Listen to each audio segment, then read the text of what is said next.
முருகன் காட்டுக்கு போகும்போது அங்க அழகிய பெண்ணான வள்ளியை பாக்குறாரு. வள்ளியை பார்த்தோன்ன உடனே அந்த பொண்ணை கல்யாணம் பண்ணிக்கணும்னு சொல்லிட்டு ஒரு வேடம் போட்டு அம்ப விடுறாரு. அதுக்கப்புறமா வள்ளி முன்னாடி போயிட்டு, நான் ஒரு மாவீரன், எனக்கு உன்னை பிடிச்சிருக்கு, என்ன நீ கல்யாணம் பண்ணிக்கிறியான்னு சொல்லும் போது இதை கேட்டோன்னு வள்ளி பயந்துடுறா. அதுக்கப்புறமா வள்ளி சொல்றா, என்னால உங்களை கல்யாணம் பண்ணிக்க முடியாது, நான் முருகப்பெருமானை தான் கல்யாணம் பண்ணிக்குவேன்னு சொல்லிட்டு வேடன் அங்க இருந்து போ சொல்றா. ஆனா முருகன் பாத்தீங்கன்னா போகாம அந்த இடத்துல நிக்கிறாரு. அப்ப அந்த இடத்துல வள்ளியோட அண்ணன்காரன் வரான். உடனே முருகன் ஒரு மரமா மாதிரி அந்த இடத்துல நிக்கிறாரு. அதுக்கப்புறமா அண்ணன்காரன் வந்து சொல்றான், நீ யாரு கூட பேசிக்கிற மாதிரி இருந்துச்சு, இப்ப யாரையுமே காணான்னு சொல்லிட்டு மரமா மாறின முருகனை பார்த்து, இந்த மரம் என்ன இல்லையே, எப்படி இந்த மரம் வந்துச்சு அப்படின்னா எல்லாத்துக்கும் காரணம் இந்த மாய மரம் தான் சொல்லிட்டு அந்த மரத்தை வெட்டுறதுக்காக கோடாரி எடுக்கும் போது இதனால முருகனுமே பயந்து போயிடுறாரு. அப்ப இதெல்லாம் பாத்துக்கு இந்த கணபதி பாத்தீங்கன்னா உடனே ஒரு சின்ன பையனா வேடம் போட்டு, மரத்தை வெட்டாதீங்க, அதுவும் ஒரு உயிர் தானே, அதை வெட்ட உங்களுக்கு எப்படி மனசு வந்துச்சுன்னு சொல்லும் போது இதை கேட்ட அந்த வேடரும், நான் பண்ண தப்பு தான்ப்பா, ஆனா அது ஒரு மாய மரம்னு சொல்லும் போது இந்த பையன் சொல்றான், அப்படி எல்லாம் கிடையாதுன்னு. இதனால பாத்தீங்கன்னா வள்ளியும் அன்னைக்காரனும் அங்க இருந்து போயிடுறாங்க.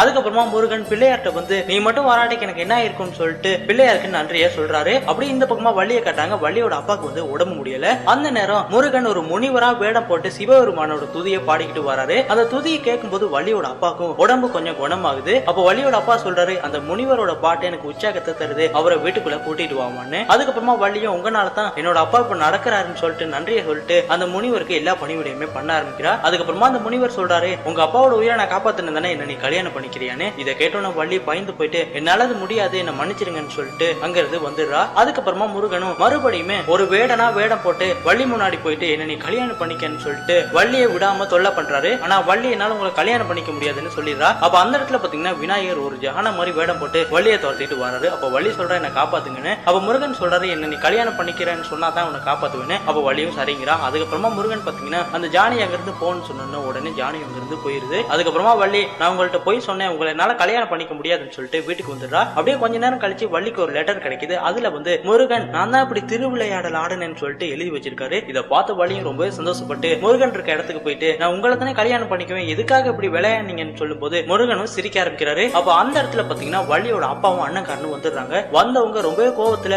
ஒரு வேடனோட நீ பேசிக்கிறேன்னு சொல்லி சத்தம் போடும்போது முருகன் அவரோட சுயரூபத்துக்கு மாறுறாரு. இதை பார்த்து வள்ளியோட அப்பாவும், உங்களையா நான் திட்டினேன்னு சொல்லிட்டு மன்னிப்பு கேட்கிறாரு. அதுக்கப்புறம் பாத்தீங்கன்னா தேவர்களோட ஆசீர்வாதத்தோடையும் கடவுள்களோட ஆசீர்வாதத்தோடையும் முருகனுக்கும் வள்ளிக்கும் கல்யாணம் நடக்குது.